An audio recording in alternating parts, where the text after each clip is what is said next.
Y tenemos como invitado a Ángel Alvarado, quien es economista, es miembro fundador del Observatorio Venezolano de Finanzas, es profesor universitario y lo saludamos. Ángel, bienvenido. Sí, escucho perfectamente. ¿Tú a mí? Ahora sí te escuchamos. Buenísimo. Encantado de estar en tu programa. Igualmente, Ángel. Queríamos hablar contigo en esta oportunidad sobre el tema de la inflación. El fantasma inflacionario ha venido atacando de manera despiadada a Venezuela desde por lo menos el año 2016, cuando entramos en un proceso de hiperinflación, proceso que fue cesando, que empezó a cesar quizás el año pasado, y este año, en teoría, pues muchas personas decían que ya este era el año de salir de la hiperinflación.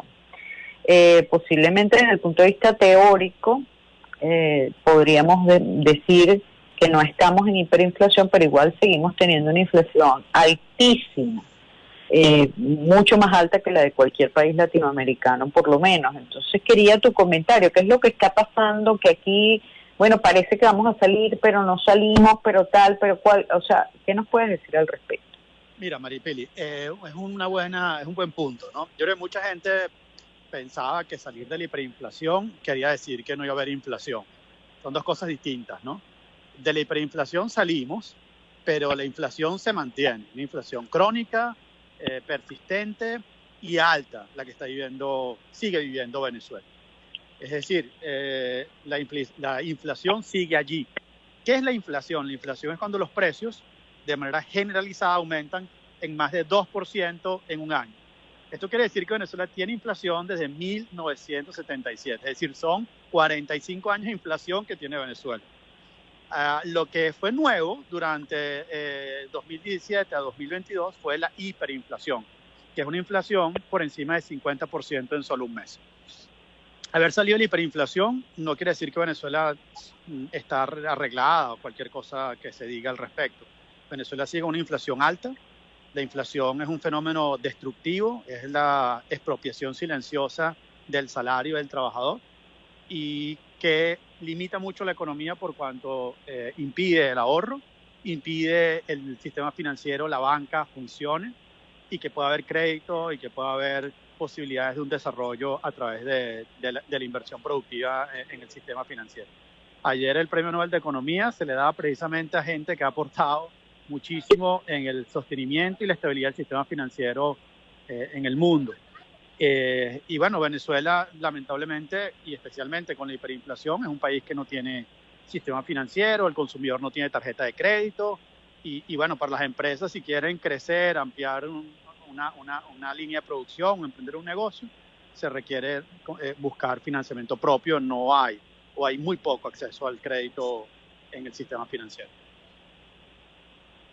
Ahora, ¿cómo evaluamos esto en línea de tiempo? O sea, ¿a qué me refiero? Existía la expectativa de que este año ya nosotros podíamos decir que habíamos salido de la hiperinflación. Incluso hay personas que han pasado el año 2022 diciendo, bueno, es que ya Venezuela se arregló. Ese es un lugar común que se escucha mucho en redes sociales y en entrevistas, etc. Entonces, cuando uno ve estas cifras de inflación, entonces uno se pregunta, pero sí, de verdad nos arreglamos, o sea, ¿cómo es la cosa? ¿O es que se arreglaron un grupito de personas y otras no? O sea, ¿cómo funciona esto desde el punto de vista de línea del tiempo? ¿Esto es un proceso progresivo? ¿Es que, bueno, vamos poco a poco, el año que viene, 2023, va a ser un poquito mejor? ¿O no? ¿O esto se revierte? Entonces, este descenso de la hiperinflación no era permanente, puede volver a subir. ¿Qué me puede decir respecto a eso? Bueno, entonces es un buen punto, ¿no? Salir de la hiperinflación quiere decir que saliste de la unidad de cuidados intensivos, pero sigues hospitalizado y sigues bien hospitalizado. Es decir, no se ve en el corto plazo que vayas a salir de la hospitalización, que se te vaya a dar de alta.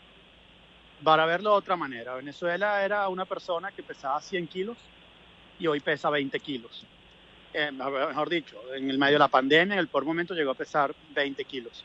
Si ahora pesa, digámoslo así, 25 kilos, 30 kilos, está mejor, porque ya no pesa 20 kilos, pero sigue estando en una situación deplorable. Entonces, digamos, Venezuela está todavía muy lejos de ser lo que fue la economía del año 2012 o 2013. Y en parte, la manera rápida por medio de la cual Venezuela podría recuperarse es aumentando las exportaciones petroleras. Es decir, es el camino más fácil, la palanca más accesible que tiene en este momento la economía. Y todavía el nivel de exportaciones no llega al 1.000.000 de barriles, cuando históricamente ese nivel de exportaciones estaba por encima de 2 millones de barriles, incluso 3 millones de barriles. Entonces eso te da un orden de magnitud de la situación de la economía, de lo lejos que está una recuperación verdadera. Y bueno, en definitiva pesan todo sobre la economía y sobre la sociedad muchísimas restricciones que impiden que alguien pueda decir que Venezuela realmente se está arreglando. ¿Cuáles son las perspectivas? Que me refiero a lo que queda del año 2022 y, por supuesto, las perspectivas para el año 2023. Hay gente que dice que el año 2023 va a ser el mejor año de Venezuela en los últimos tiempos, y yo digo amén, pero no sé si esa expectativa pueda ser razonable. Ojalá, digamos, eso es lo que todos quisiéramos, ¿no? Para el cierre del año, por eso yo digo la inflación se viene, claro, para el cierre de año, lamentablemente la situación es peor de la que se veía al principio de año. Por ejemplo, al principio de año nosotros pensábamos que la inflación podría cerrar alrededor de 100%.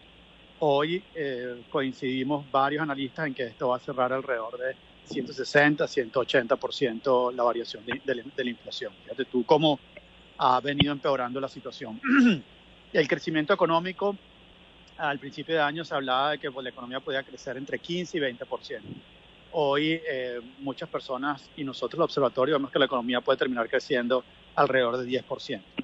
Y esta desmejora tiene que ver con que el primer semestre del año tuviste, cuando mides el precio del petróleo por el precio del Brent, que es un tipo de petróleo del Mar del Norte, el precio del petróleo tuvo 4 picos en 140%. Hoy el precio del petróleo sube y llega a $90 por barril. De 140 a 90, claramente el precio del barril de petróleo ha empeorado.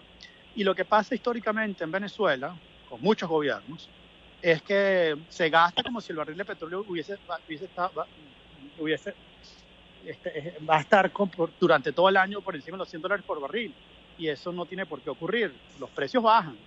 Y de hecho el precio del petróleo ha venido cayendo a pesar de la recuperación de la semana pasada. Entonces, tienes una situación de mucha vulnerabilidad de los ingresos del Estado, del presupuesto nacional, y muchas demandas sociales todavía insatisfechas, porque que alguien gane $15 mensuales es todavía algo que es un salario sumamente pobre, que todos quisiéramos mejorar, pero el Estado está incapacitado para mejorar. Y todo eso entonces lo colocas junto en la ecuación y tienes una economía muy vulnerable, con unas presiones importantes sobre el tipo de cambio, con una inflación que viene subiendo, como tú bien dices, y con un crecimiento, una recuperación económica que se viene estancando o ralentizando. Ahora, ¿hay manera de corregir eso? ¿O cuáles serían los métodos para corregir eso? Te lo pregunto porque ciertamente tú estás hablando de la diferencia que hay entre, o las variaciones, mejor dicho, que ha habido en el precio del barril de petróleo.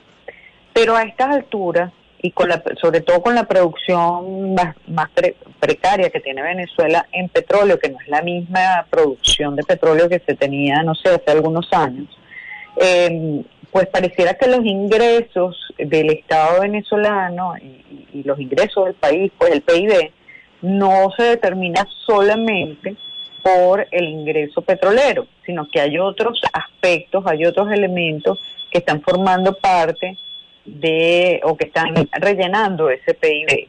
Y particularmente me refiero al cobro de impuestos, servicios, etcétera, que es una barbaridad, porque todo está dolarizado. Y hay una voracidad fiscal impresionante, no solamente en el Estado o en el Ejecutivo, sino en cada región y en cada municipio. La voracidad fiscal es brutal.